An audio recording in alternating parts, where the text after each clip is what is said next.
Assalamualaikum warahmatullahi wabarakatuh. Alhamdulillah, assalatu wassalamu ala rasulillah wa ala alihi wa ashabihi wa man tabi'ahum bi ihsanin ila yaumil qiyamah, summa amma ba'd.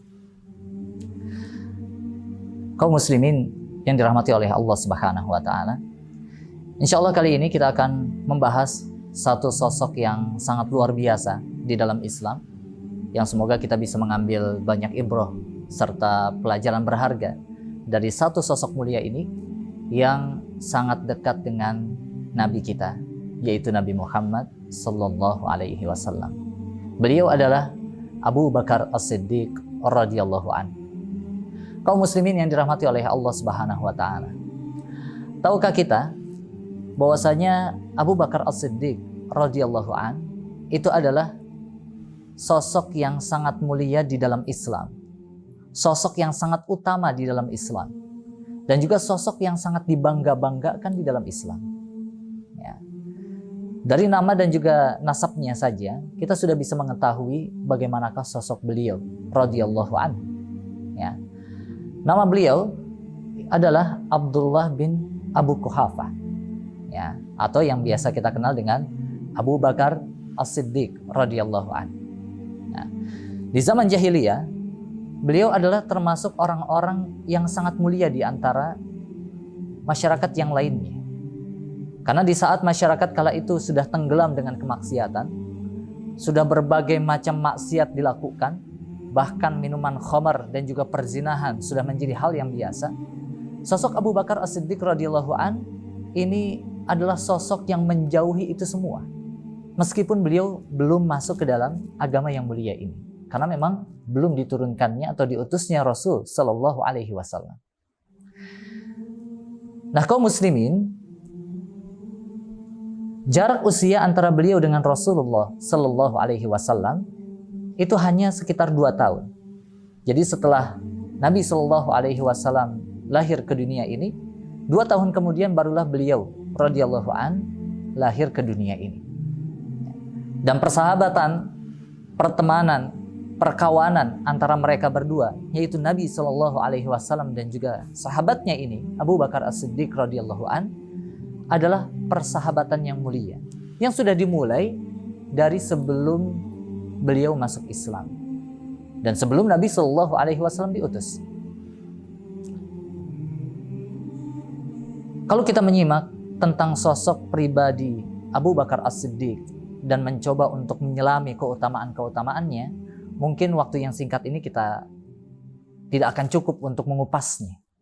Namun saya akan mencoba untuk menyampaikan beberapa keutamaan-keutamaan luar biasa yang beliau miliki, sehingga bisa menjadi panutan untuk kita, qudwah hasanah untuk kita, sehingga kita bisa menerapkan bagaimanakah Islam yang sesungguhnya sebagaimana yang diterapkan oleh Abu Bakar As-Siddiq radhiyallahu anhu.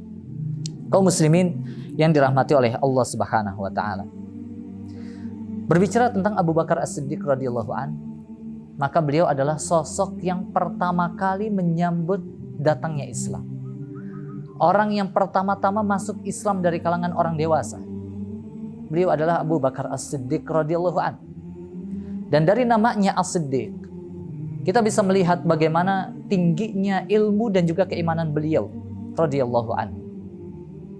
Beliau digelari dengan As-Siddiq, yang artinya orang yang sangat terpercaya, orang yang sangat jujur, dan juga orang yang sangat membenarkan dakwah Islam, dakwah Nabi Sallallahu Alaihi Wasallam.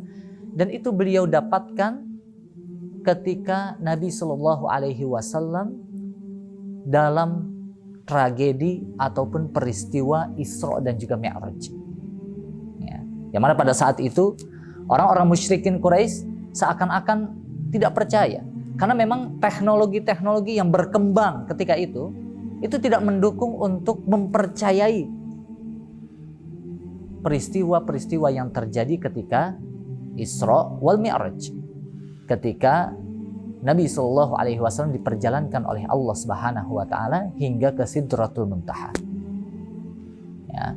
Namun apa yang dikatakan oleh Abu Bakar As-Siddiq radhiyallahu anhu ketika disampaikan bahwasanya Nabi Shallallahu Alaihi Wasallam semalam baru saja melaksanakan Isra dan juga Mi'raj, ya, Dan kaum musyrikin kala itu mengharapkan bahwasanya Abu Bakar pada kondisi ini beliau tidak mempercayai sahabatnya ini lagi, yaitu Rasulullah SAW. Namun ternyata jawaban yang tidak diduga-duga pun keluar dari lisan mulia Abu Bakar As-Siddiq radhiyallahu anhu. Apa itu? Yaitu beliau mengatakan bahwasanya, apakah betul itu yang disampaikan oleh Nabi Sallallahu Alaihi Wasallam, oleh Muhammad Sallallahu Alaihi Wasallam? Ya, maka para musyrikin Quraisy itu mengatakan, betul. Itu yang dikatakan oleh sahabatmu, yaitu Rasulullah Sallallahu Alaihi Wasallam. Ya. Kemudian keluarlah satu mutiara hikmah dari lisan Abu Bakar As-Siddiq radhiyallahu anhu. Ya, yaitu beliau mengatakan, kalau saja Nabi Sallallahu Alaihi Wasallam ya memberitakan, mengkabarkan yang lebih daripada itu, aku pun pasti akan mempercayainya. Ya.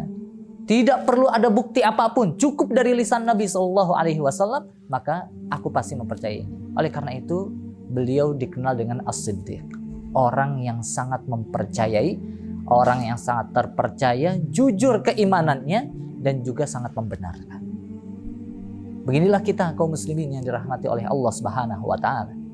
Ketika datang kabar dari Rasulullah sallallahu alaihi wasallam, selama kabar tersebut adalah riwayatnya yang sahih, yang hasan, yang diterima oleh para ulama, maka kita wajib untuk mempercayainya tanpa membutuhkan bukti-bukti yang lainnya. Karena cukuplah dari lisan Rasulullah sallallahu alaihi wasallam kita membenarkan. Kemudian kaum muslimin yang dirahmati oleh Allah Subhanahu wa taala, keutamaan lainnya yang dimiliki oleh Abu Bakar As-Siddiq radhiyallahu an, selain beliau adalah orang yang sangat mempercayai Nabi dan beliau adalah orang yang pertama-tama masuk Islam. Tentu ini bukan satu hal yang mudah. Ketika banyak orang mendustakan Nabi, beliau orang yang pertama langsung mempercayai dan juga mengimani Nabi Sallallahu Alaihi Wasallam. Ya. Kemudian keutamaan yang lain adalah satu sisi yang tidak banyak digali oleh kebanyakan di antara kita, beliau juga adalah seorang yang sangat dermawan. Beliau orang yang sangat suka berbagi. Bahkan sampai ketika beliau menjadi khalifah, pemimpin kaum muslimin setelah Nabi Sallallahu Alaihi Wasallam, beliau pun tidak berhenti untuk berbagi kepada orang-orang yang membutuhkan. Di awal-awal keislaman misalnya, beliau dikenal orang yang sangat peduli dengan para budak yang sudah masuk Islam namun disiksa oleh tuannya. Ketika beliau mengetahui ada seorang budak yang sudah masuk Islam, ya, dan dikucilkan bahkan sampai disiksa oleh tuannya, maka tidak ada kata lain kecuali beliau pasti membebaskannya. Ya. Bahkan yang kita kenal, ya, muadzin Rasulullah sallallahu alaihi wasallam yaitu Bilal bin Rabah, itu pun beliau masuk Islam, ya, dan dibebaskan oleh Abu Bakar As-Siddiq radhiyallahu anhu. Bahkan selain daripada itu, beliau dikenal orang yang sangat dermawan. Beliau juga banyak membawa sahabat-sahabat yang lain untuk memeluk agama Islam. Ya, ini salah satu keutamaan Abu Bakar As-Siddiq. Oleh karenanya Nabi Shallallahu Alaihi Wasallam menyampaikan, ya, bahwasanya orang yang paling mulia setelah beliau Shallallahu Alaihi Wasallam tidak lain adalah Abu Bakar As-Siddiq radhiyallahu anhu. Dalam riwayat yang lain Nabi Shallallahu Alaihi Wasallam juga menyampaikan, kalau saja Abu Bakar As-Siddiq sepeninggalku nanti ditimbang dengan umatku secara keseluruhan, mulai dari zaman Nabi Shallallahu Alaihi Wasallam masih hidup hingga nanti hari kiamat, maka akan lebih berat tetap sosok keimanan Abu Bakar As-Siddiq radhiyallahu anhu. Ya, sehingga para ulama sepakat dan juga para ulama di kalangan sahabat pun sepakat, tidak ada orang yang lebih baik setelah Nabi Sallallahu Alaihi Wasallam kecuali Abu Bakar As-Siddiq radhiyallahu anhu. Kaum muslimin yang dirahmati oleh Allah Subhanahu wa taala, demikianlah sekilas tentang bagaimana kemuliaan dan juga keutamaan yang dimiliki oleh seorang sahabat yang mulia, sahabat utama, sahabat yang paling senior di dalam Islam, yaitu Abu Bakar As-Siddiq radhiyallahu anhu. Semoga kita bisa menjadi orang-orang yang mengikuti perjalanan-perjalanan beliau dan juga menjadikan beliau sebagai salah satu qudwah hasanah kita. Wallahu alam. Wassalamualaikum warahmatullahi wabarakatuh.